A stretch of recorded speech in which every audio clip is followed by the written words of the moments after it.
I've got a little bit of a history with this game. This is the second video that I'll be doing on it. I did a Kickstarter video after being approached by the designer who had seen, I guess, some of the other content on my channel and felt that it would be a good match, and indeed it was a good match. This is a card-based dungeon crawl with, I would say, RPG-ish elements, and in fact, in the back of one of the rule books that comes with it, there's even an explicit section that talks about other ways to play and playing the game as an RPG with some suggestions about that. There is a campaign version, and there are also ways to play things as individual episodes.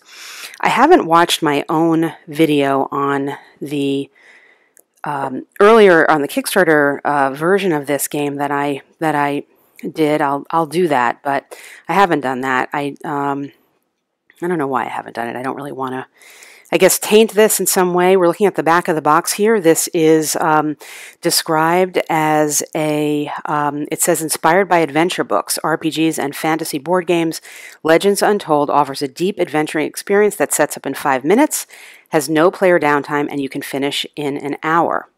It can be played with up to 8 players, provided you have 2 core sets, and then it gives you the contents of the set that you have here. And indeed, you can play managing 1 to 4 characters by yourself. I want to start this video by talking about the character setup, because I think in many ways that is the real strength of the game and where it shines among other types of card-based dungeon crawls. Not that there are so many, but there are some, and also games that purport to be RPGs in a box, and also the choices that you're given as a player. I've got the Forge hand set up here, and you can see immediately that there are many icons on the main character card and then throughout the cards, and that is a hallmark of this game. You have a player aid here that shows you some, well, I guess all of the icons. There are quite a few of them, and I think this card possibly could have been organized in a better manner, because you do find yourself looking things up a bit. But nevertheless, you begin the game at a low level with a weapon that is described as, in this case, a worn axe. It may be a rough spear or something like that. And as you upgrade, you can get the higher version. This is the upgraded weapon and its upgraded stats. And you also can attain other types of skills and talents to go along with it. And as mentioned here, this character is fairly well upgraded. She has upgraded herself to a piece of clothing that offers her certain benefits. Everything you get obviously offers you a certain type of benefit. And the question is, when you're upgrading, do you play to your strengths, or do you try to buffer areas of your weakness? You come with some basic attributes described here as brawn, grace, handle, reason, will, and charm. And these are modifiers that you will add to various tests that you take that require one or more of the attributes. You have sometimes a choice. And then your talents that you have will also allow you to use the cards in certain ways, either by exhausting them, or in some cases in draining them entirely to get the benefit. So for example, if you wanted to make what is known as a cleaving attack, you can change a result here of an exchanging blows into other types of results, either a pushing back the enemy result or a hit result. But in order to do that, you would need to exhaust this card, and you could not reinstate that card until you got to a camping site and spent some time to do that. Now, let me say, I'm not doing a rules overview here. I should have said that at the beginning. I did some of the more basic rules in my other video. You could go back and watch that if you want to see how I describe them. They haven't really changed very much as far as I can tell. I put the link to that video down below. Additionally, there are other videos on the web right now that are very detailed and much more accurate rules overviews that if you want them, that's where I would recommend that you go. What I'm trying to do here is give you a feel for the game, a flavor for the game in terms of what I think its experiences as a player, what the strengths are, and what some of the weaknesses are, so that you can assess whether this is something for you or not. So getting back to this character, what you have these particular talents here that are weapon-based talents, and then you have other talents that you can develop along the way that will allow you to interact with the environment in an enhanced way. So for example, this caving talent, which happens to be one of the suggested basic talents, I think, that comes with the 4chan. I'm not totally sure about that. But nevertheless, this caving talent is something that comes with a skill that is called geology. And this comes into play. It will give you the addition of a die during a test if you're encountering something that also matches the geology icon here. And we'll take a look at that in a moment. And then it gives you some options here. You can use this to become a better climber and to add a +1 to your brawn if you're taking a climb or a brawn test. You can add 2 if it's an actual climb or brawn test, or add a 1 if it's a brawn test.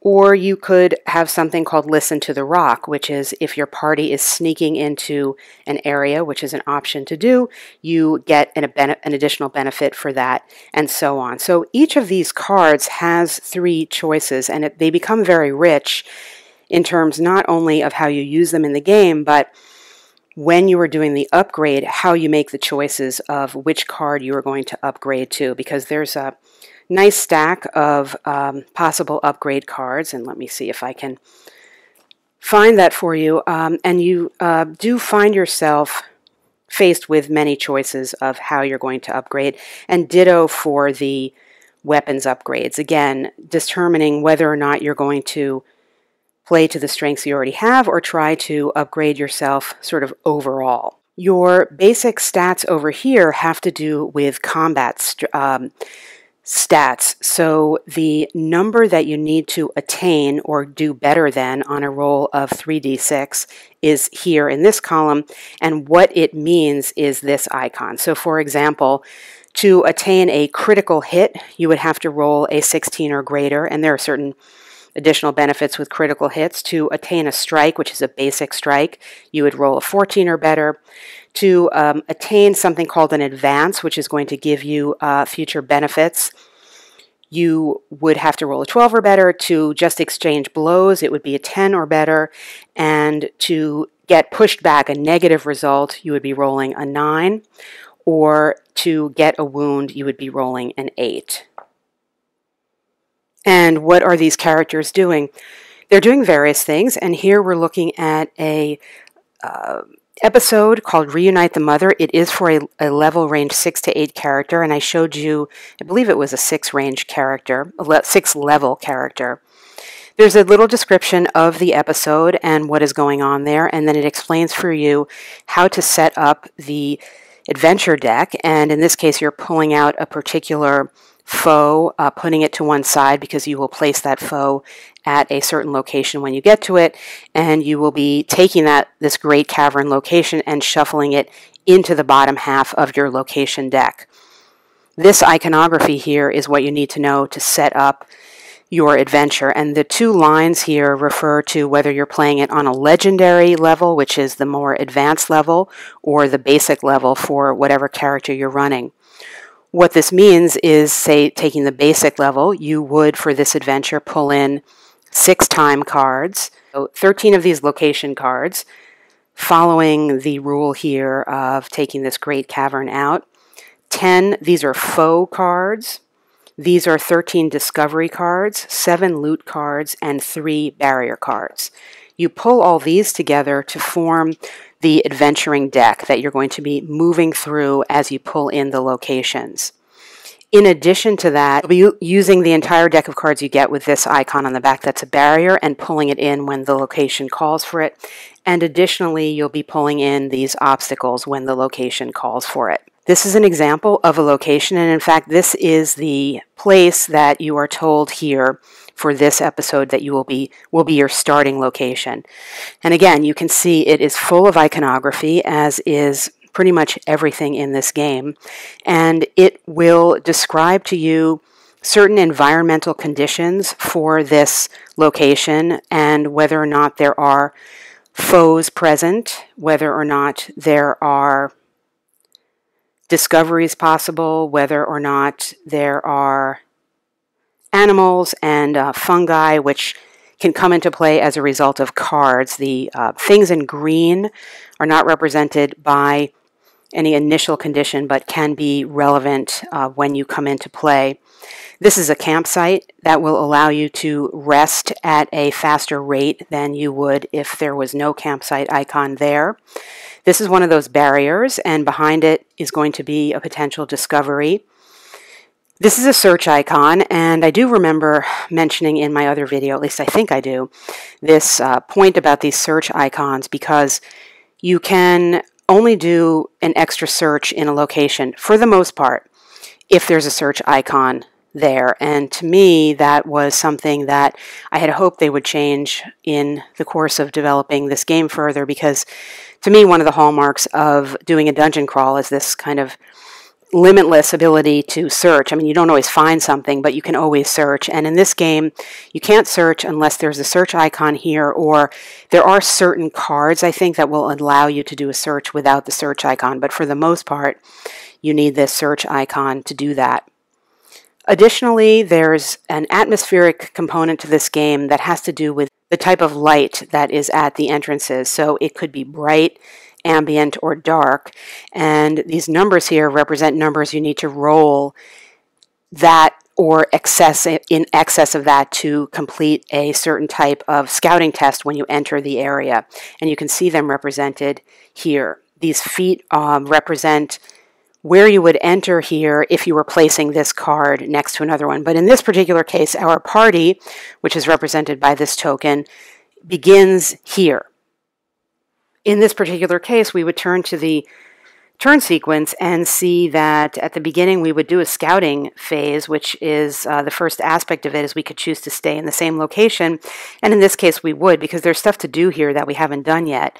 So we would be skipping to phase 3, and we would be drawing a barrier card for each barrier, and also placing search tokens on the search zones. And in this case, you can see that's a search zone.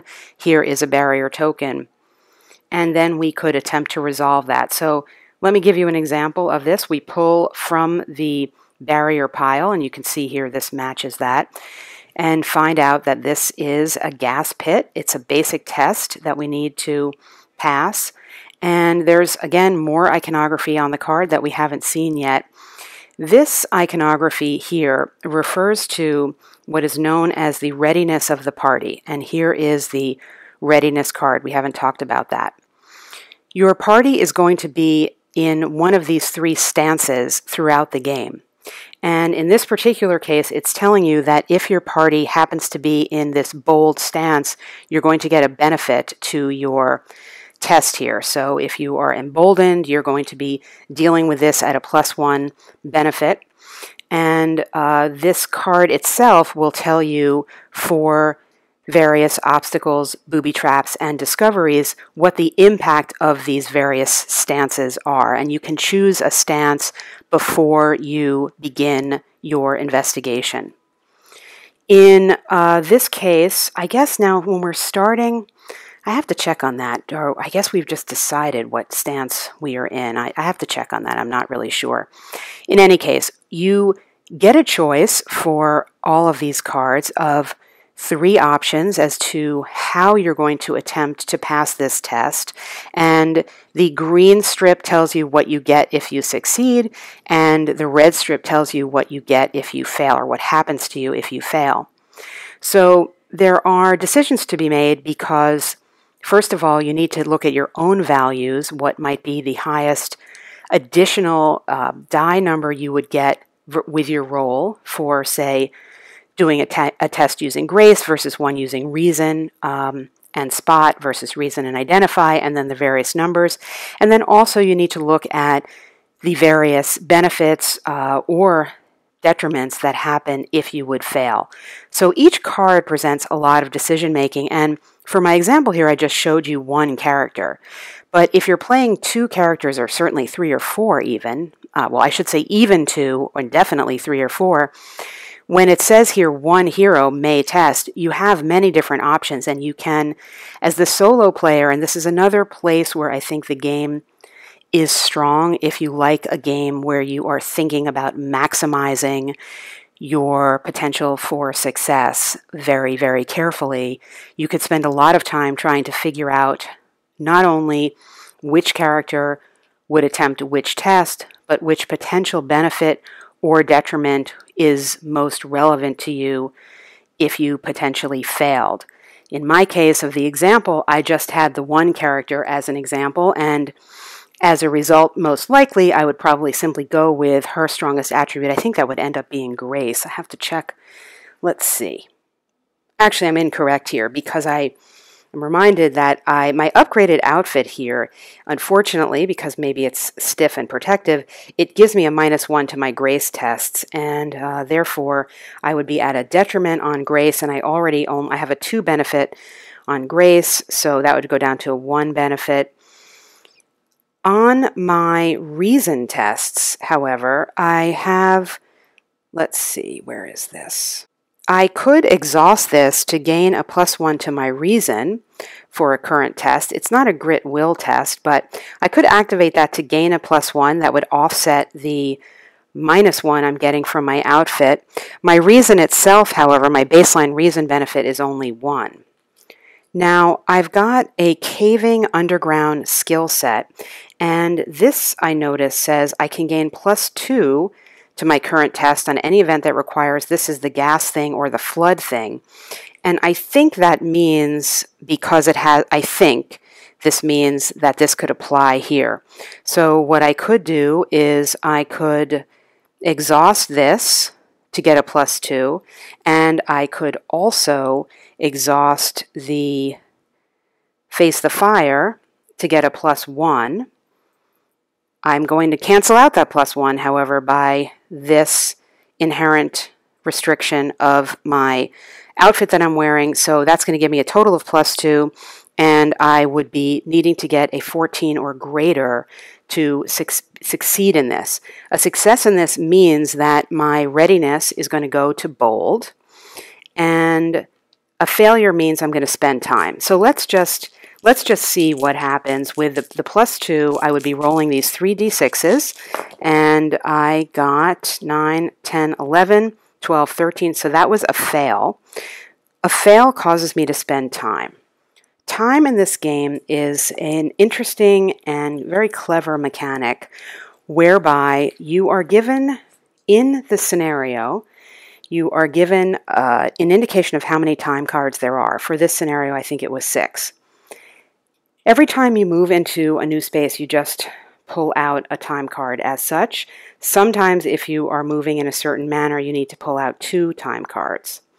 When you get to the end of the time deck, you need to turn over the time card and deal with the event that ensues. As you go through and continue to shuffle the deck in this way, eventually the time deck is going to diminish down to nothing. And once all of the cards have been removed from the event deck, there's basically you're out of time. There's no event discard pile that you can reshuffle. And at that point, you are restricted on, you can't spend the time that you would need to spend to camp or sneak around, and camp is how you unexhaust your cards that you have exhausted. You can't use any card ability that you have that requires you to spend time, and you can't restore your talents at all, these cards that were exhausted. So once you run out of time, basically, unless you're close to the end, you're done. There are occasional places where you can gain time, and that usually comes from a card or something, but they're few and far between. So you need to be, there's a time management aspect of this game, and in this particular case, let's just look back at this, this gas pit. Pretty much, well, if we had chosen, for example, to try to move through it and we failed, we would have become poisoned and gotten a wound, but we wouldn't have taken us any time. And we spent time trying to identify it, and then we failed. And we spent time trying to spot it, I guess, to look for where it's coming. And in this case, we would have tried to actually identify it, and if we failed, we would have been poisoned and also wounded. So the effects, the impacts of these things are thematic, and I think to get the most out of the game and not have it simply be a numbers game with like, okay, what I was telling you here, I got 2, -2, I need to roll 12 or greater or whatever. You do really need to think about, read the flavor text, think about what it would actually mean if you were envisioning this in a three-dimensional manner, because I do believe that behind the design intentions of this game is the idea that you're going to be imagining it as if it was maybe a minis game or something like this. And certainly with combat, that comes into play. And I'll just talk about combat now briefly. So let me pull in an example of a foe that you would potentially have to combat. Here is the Goblin Sentry card. He is a melee character, he's unique, and he's a goblin, and there is his picture. We have a number of stats again on this card and icons on this card.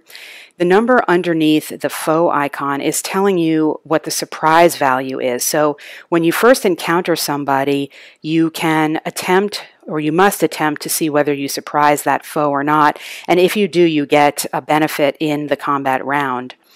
The other numbers here, just looking at the bottom here, we are scaling based on how many characters are in our party. So in this particular case, we just have one character, and therefore we're only facing one goblin. But if we had a party of 3, that would be actually 2 goblins, and they would each have 2 health. And you're using tokens that come with the game to indicate this. The second number here after the slash is called the breakaway, I think it's called breakaway number, meaning at what point will this goblin flee? So in this particular case, the goblin's going to flee when there's none left, meaning we just need to fight him. But if we were facing 2 goblins and one of them was destroyed, the other one would immediately flee. And yet, if you are facing 2 goblins with a party of 4, you have to fight both of them. So this is also a clever way of maximizing the value of a single card to work to scale with your party. And the other numbers here, this is the number that represents the damage that is going to be inflicted on you by the goblin when you have melee combat. This is a number of a modifier to you if you are conducting ranged combat. So in this case, you get a -1, meaning this guy's running around a lot, I guess, and he's hard to capture, or he's hard to hit in a ranged manner. And this number is also the modifier that you have on melee attacks against him. And in this case too, he's like a wily character. So whatever you try to do to catch this guy, whether through ranged or melee, you're going to be at a -1 modifier. If this was a ranged character, there would be another set of stats here, and let me just pull one out so I can show you that, representing his ranged capacity. Here's the Goblin Youth, for example, and we can see the melee stats, as I showed you here, are the same. Well, the stats are different actually, because apparently this guy's a bigger character, and in fact he's easier to hit melee, so you get a +1 if you're trying to get him up close. The second batch of stats here are the applicable stats for ranged. So the first one here is the ranged attack, the hit value, and this is an advanced value, meaning a benefit is conferred in the next round, but it's not a hit. And this is the miss value, and this is the number of wounds that are inflicted by the creature if it scores a hit against you in ranged combat. So in this particular case, he's going to score 2 hits against you. And otherwise, the position of the stats are the same.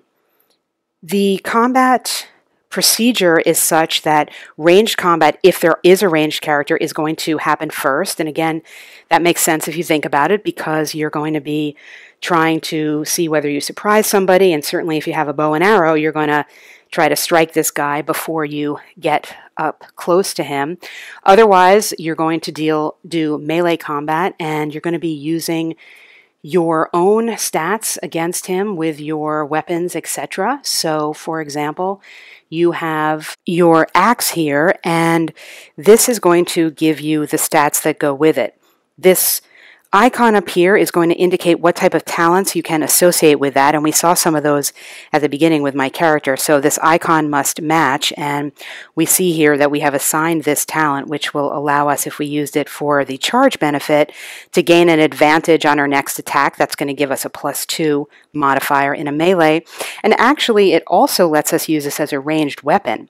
So we could choose to throw it and use it as a ranged weapon, and we get a +1 to the wounds if we got a hit. Now the thing is, it can't be used again until the end of the combat, and we're alone here. So if you tossed it away, you would be down to using your knife, and these are your knife stats, so you can see that it's more difficult to inflict a critical hit or really anything with the knife than with the axe, and it's easier actually to fail with the knife. But of course, that is an option available to you.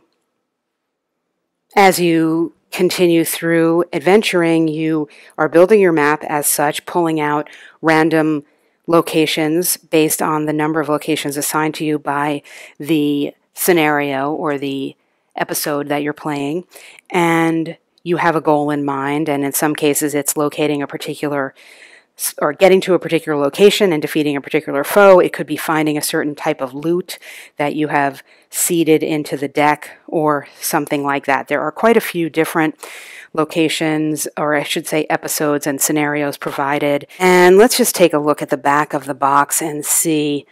We've got 8 adventure cards. That is going to be 16 different episodes or adventures. And what's of note here is to look at what else there is. So there's these 31 talent cards, and that is the meat of the character leveling up and what I started the video with, because I think that's the strength of this game, that the choices that you have and the various characters. I only showed you the one base character, but there's a couple of other ones. There's the farmhand, and the art, the attributes, and just the idea of a farmhand or a student, for example. Here's the other side of the student, or this evicted noble. I found these extremely evocative. I found them very charming, in fact, and very RPG-ish in the sense that it is a character that you can feel as if you're really playing a role with. Where I think this game falls short is in what is described here as the rest of the content, because you're only getting 13 foe cards. You're getting 10 loot cards, which is really not very much, and you're getting 8 event cards, and these things start to seem and feel repetitive to me as you go through even the 15 location cards. The 42 test cards, that's, more, but what happens is you are seeing a lot of these cards, because as you create your adventure deck, there are certain instances where you, for example, need to be finding a foe card. So you're scrolling through, you're flipping over the cards that you're not necessarily using till you get to a foe card, and you are at least even just seeing them, if not encountering them, and that combined with the number of different adventures there are, and episodes, I guess they're called, scenarios that you can do, you're seeing the same cards over and over again. And I feel that it is unfortunate that the decks are really just so small with this box. And I know that the designers are making another set, the Sewers set, and in fact that's referred to here in the rulebook. I haven't actually showed you the rulebook, which I will in a minute. This is referred to here, as are some, let's see, what are they called? Booster packs that I wish that rather than doing 2 more or less simultaneous boxes, there was simply one box that had basically double the cards, because, or not double all of the cards, but double the number of foes and loots for sure. It just doesn't feel like enough loot. Events, equipment, the talent feels okay and very much in line with tough decision making. But I was only choosing it for 1 or 2 characters when I played. If you were playing with a complement of 4, maybe 31 would be enough, but as you're leveling up, the number of options will obviously significantly diminish. So to me, that was something that a design choice, I guess, maybe a business choice, I don't know, that I wish had been made differently so that the content here was greater just in the physical number of cards. The value per card is high in the sense that, as mentioned, for these talents, for example, you are having different options that you can use the card for, and this makes it both valuable in terms of choosing what to level up with, but also as you're moving through, do you want to use it, for example, I just chose this one randomly, to increase your damage of an attack by 1 wound, or do you want to use it to make 2 additional attacks that round with the sling? This is something that would go with that particular weapon. So this part of it is fantastic, and overall, the things affiliated with the character development, the skills and the talents and the attributes feels very RPG-ish, and the characters feel alive in that regard. If you bring a sense of imagination to the game when you are encountering things like this old wooden door, for example, and you really think about what it means and think about the differences between trying to, say, probe the handle or fix the handle or just bash the handle down, and the benefits and detriments that would come with those things, it does feel like an RPG in that respect. On the other hand, if you're playing this repeatedly to get through the various episodes that are offered, you're going to see this old wooden door a lot, and it's going to be the same card. And that, I think, is something unfortunate about the development of the game in terms of what the final output is. The other part of the game is it comes with a rule book, and then it comes with the Weeping Caves book, which has an extended example of play here, as well as discussion of how to play this as a campaign. I didn't really get into that at all, but it does offer that discussion. And there are just a lot of rules. There's a lot of iconography.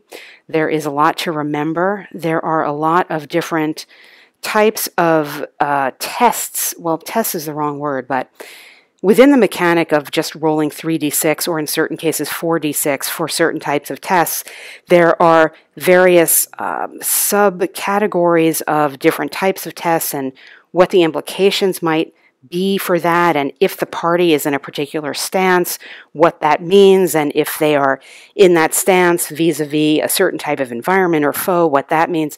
There's a lot. And I think for the solo player, this may not matter because you're going to commit to this game, and part of the process of learning it is, or I should say part of the process of playing it is going to be learning it, and I highly recommend going through this played out adventure with the cards that are stacked for you so you can really see how it works. I recommend doing that almost first. It's very useful and well presented.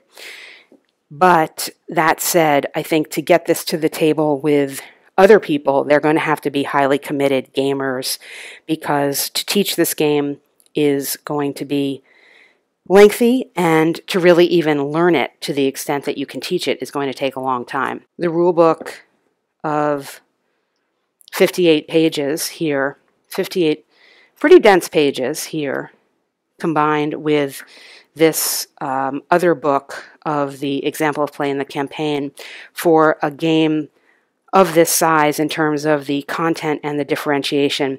It's a lot. It's pretty heavy. The benefit is it can be immersive, but if you don't know the rules, you can find yourself going back to this. I mean, I played everything with the rulebook pretty much open and flipping through, and that does take you out of it a little bit. I think if you played through enough of the episodes in a row to get most of the rules down and to understand the iconography without having to look it up, it would flow better. On the other hand, by the time you got to doing that, I think that's when you would start to see the same cards kicking in.